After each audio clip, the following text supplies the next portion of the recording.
Would you believe that feeling your fear, or at least allowing it to be, might be the solution for getting rid of it? Not only getting rid of your fear, but getting rid of your anxiety, or that constant tension, that constant feeling that something isn't right or something's going to happen that's not going to be good. You have to understand how all these things are related. You have to understand how they're created. You have to understand their true nature, and then you'll understand how to get rid of them. And most importantly, you have to understand who you are and what your role is in all of this. Okay, so let's start with fear and anxiety. Anxiety is actually a byproduct of the resistance to fear, right? Think of it as having something buoyant, like a cork, that wants to float up to the surface. There's a feeling that exists in your being, and it's called fear, and it wants to rise up. And you're suppressing that fear, and in suppressing that fear, you're pushing down something that doesn't want to be pushed down. And that is what's causing this feeling of resistance, this feeling of anxiety. And it can present itself in a bunch of different ways, a sort of agitation, but it can also be mentally, like as you're unsettled, or you have a sense of unworthiness, of concern, a sense of wanting, a sense of I'm not satisfied, or I need more, or I need something, or something has to be achieved in order to fix something. So we've addressed the idea if you're afraid of losing, afraid of you dying, afraid of someone else dying. But what about the general feeling of I'm not good enough as I am, and I need to achieve something or do something or avoid something in order for me to be okay? All of those are other forms of expressions of anxiety. And anxiety is really the resistance to allowing fear to be. If you just allow that cork to float to the surface, allow fear to exist, then you won't have the resistance to fear. So you'll eliminate all that background tension stuff. And of course, you're saying, well, how is that a benefit? Because now I have replaced mild anxiety with full-on fear. Just trust me in this, okay? Fear comes up, and you watch it and you allow it to be. The secret here is to not engage in it, not believe it, not get lost in it, to observe it from a place of something else. If I am here and I'm watching fear, then where is here? Here is who I am before fear. Let's think of fear as a thought. I am afraid. And then after, if you allow that thought to be and you breathe through it and it exists and you survive that moment, what happens next? There's another thought that says, I am afraid. There is fear. I'm not denying those things. What I'm asking you is, in between those two thoughts, what's in the middle? What exists after this first thought of fear ends and before the second thought of fear begins? There is a gap. I promise you there is a gap. The problem with the fear, the mind, the egoic existence, is that you are so completely consumed with thinking that you forget that thinking is an event that occurs followed by another thought, which is another event that occurs, and that you are actually the one that is observing all of these events. I like to use a metaphor of clouds in the sky. When you look at the sky and I say describe the sky, you'll say there's many clouds. No, the sky is the sky. The sky is the space. The sky is the witness of the clouds that come and then go. If you can learn to, I won't even say get to that state of being or reposition your consciousness in that being. You've always been there and you haven't left it.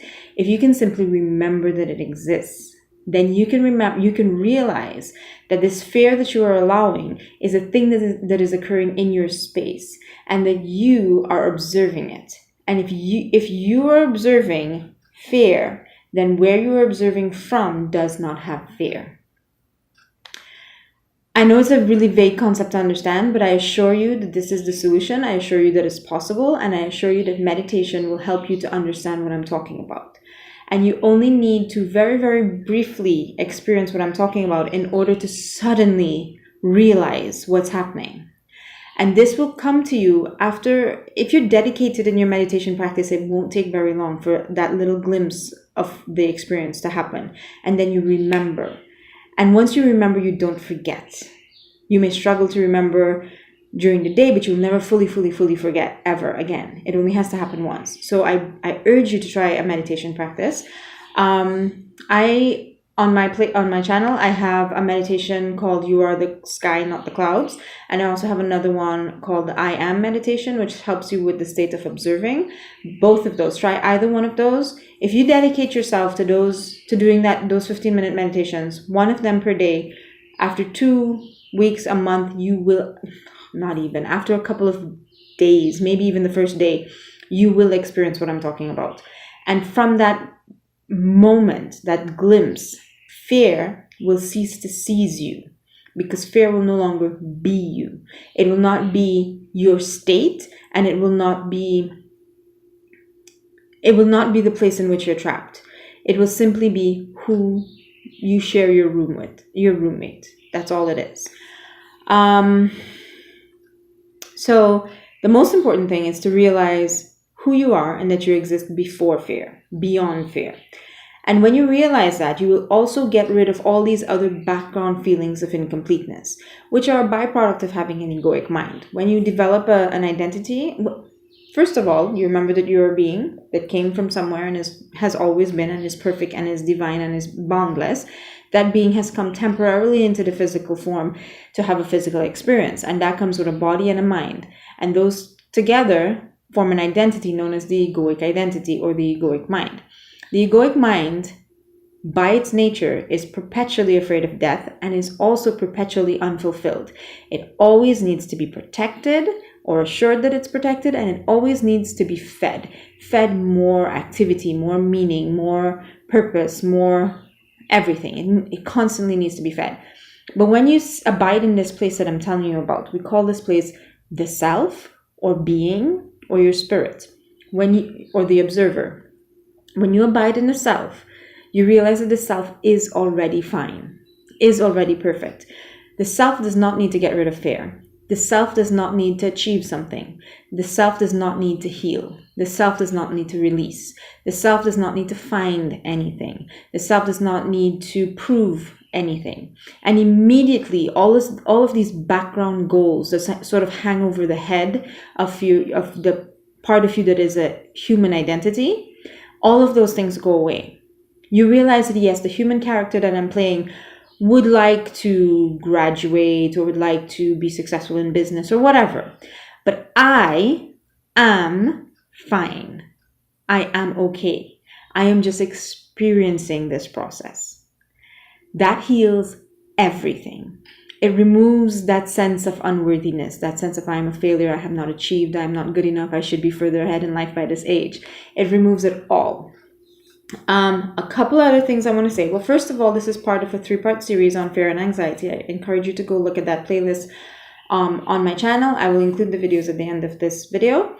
I will also include in the comment section, I will pin a link to a video by Rupert Spira, which I think is the single best explanation of how to go through the process that I'm describing here. If you suffer from fear and anxiety and you want to tackle this from your spirit being, from the level of consciousness, I have never found a better video than that, and I encourage you to have a look at it. 2 things I want to mention. Beware of the ego overtaking this process. So do not believe that this is a practice that I have to fight my fear. I have to discipline my fear. I have to constantly be vigilant and watch my fear. No, I know it seems like that's what I'm saying to do in some of my videos, but I'm just saying it in the very, very, very beginning, that this is a practice you have to do in order to experience the self. Experiencing the self is not some massive enlightenment event that you have to seek for the next 90 years, and maybe perhaps if you're lucky you'll experience it. No. Also get rid of that notion. Experiencing the self is as quick and simple as having one conscious breath. So I tell you to do this practice, quote unquote practice, in order to achieve this, but I don't want the ego to take on the duty of, oh, I have this practice that I must do. Again, that puts you back into egoic identification. The only thing that is not egoic identification is being and observing. Observing without judgment, observing without goal, without motive, observing without labeling, just simply being and watching. I keep emphasizing this in all of my videos because it is very, very, very, very tricky. Any form of identifying with the fear is identifying with the fear. So even identifying with the fact that I have to fix the fear is identifying with the fear. That's one thing. Another thing I wanted to answer is a question that was posed in one of the comments, and it's an excellent question.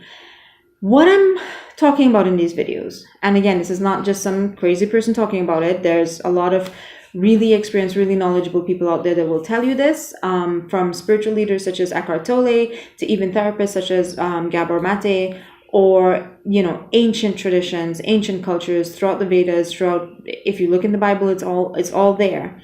So it's not just me with my crazy stuff. But what if you say, this stuff is all well and good, but it sounds like dissociation to me.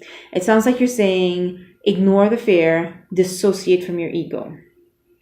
Well, it kind of is, but hear me out.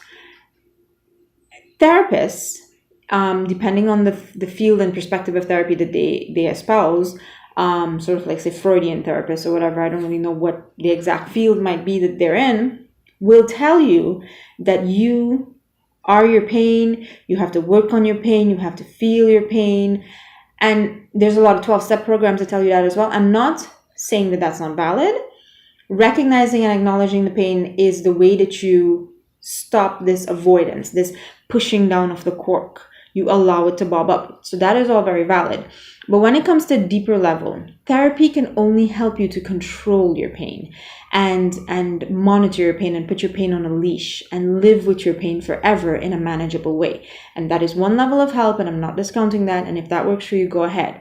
But I am talking about solving the origin of the problem. And the origin of the problem is not the trauma that caused the pain or the trauma that caused the fear. The origin of the problem is that you forgot who you were. At some point in your early infancy, you began to believe the voice in your head, and you began to believe, I am John or I am Jane, whatever it is. You began to believe that, and you forgot your eternal being. And if you are comfortable with the notion that you are a spirit, that you are eternal, that you have an afterlife, then you have to be comfortable with the idea that you have a before life and you have a during life. And those three are actually one thing, and you never stop being it. If you are comfortable with that, I'm not going to try to convince you otherwise. If you're an atheist or you're uncomfortable with the notion, that's fine. That's where you're at. But these videos are for people who believe or not believe, who know, who accept that they have a spiritual level to their existence. If you have a spiritual level to your existence, then the problem is the association with the ego. You have to understand the difference between I have an ego as a tool to help me through this existence versus I am the ego. So yes, very much I am encouraging the dissociation from the complete identification with the ego back to the remembrance that you are the being that drives the ego, right? To use various metaphors, you have forgotten that you're the driver and you think you're the car. You have forgotten that you're the body and you think you're the clothes. And if you believe that you're a spirit, you're an eternal spirit being who is here for a temporary existence, then the association exclusively with the ego is the problem, right? So in other words, I'm saying if your therapist or your counselor or your family member or your friend or whoever doesn't agree with your worldview on spirituality, then you're wasting your time trying to explain this to them, because they will believe that you are dissociating. They believe that the thing called the ego is your entire experience, and therefore it must be disciplined and purified. And that is valid on one level, but I am offering you, instead of cleaning up the room, I'm asking you, would you like me to show you the door so you can leave the room at will? So you can even remember that the room is a temporary place that you're in. So they're just two different worldviews. They're not completely incompatible, but you can see how at a fundamental level, they're not the same thing. My answer is not to try to prove to your therapist or your family member that you are not disassociating. My answer is ask yourself, does it make sense to you? that you have two levels of existence and that you have gotten lost in one level of existence. If it does, then I'm asking you to learn how to, at will, drop one identity, which some people will condescendingly call dissociation, and to return to the fundamental, ever-present existence on another level, and to pick this one up at will. That's not a dangerous form of dissociation at all. That is simply understanding that the steering wheel is in your hand and that you can choose which way to go and what to do with that. I actually consider that to be incredibly empowering. And if you look with an open mind at any spiritual practice around the planet, you will find that that is the one truth that humanity has come to over and over. So that's to answer a comment. I hope you have enjoyed the series. Thank you for watching the videos. Thank you for subscribing. I do have a couple more series coming up and some other stuff. So look forward to that and have a lovely day, everyone. Thank you.